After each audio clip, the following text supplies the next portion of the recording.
उस्ताद जी 1000 रुपया तो दिया जे, मैं जरा सोहरे जाना। मेरे को कोई पैसा पूसा नहीं है। नाले तू रोज का काम फड़िया है, कदी मैं सोहरे चला, कदी मैं साली नू मिलन चला।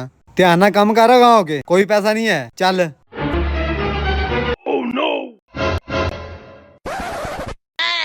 अस्सलाम वालेकुम। वालेकुम सलाम। शबीरिया, हाँ जी उस्ताद जी। इधर आ।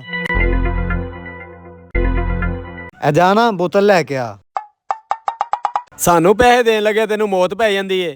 परौणिਆਂ ਨੂੰ ਬੋਤਲਾਂ ਪਿਆ ਪਿਆ ਕੇ ਤੂੰ ਸਾਰੀ ਦੁਕਾਨ ਝਾੜ ਦਿੱਤੀ ਏ। ਚੱਲ ਨਿਕਲ ਨਿਕਲ ਨਿਕਲ। ਓਏ ਦਿਮਾਗ ਤੇਰਾ ਸਹੀ ਹੈ? ਭਾਈ ਬਹੁ ਤੁਸੀਂ। ओए बड़ी तू मेरी इज्जत करा ली है मामा। ओए ओए तू चाहना की है? ओए no, no, no, no.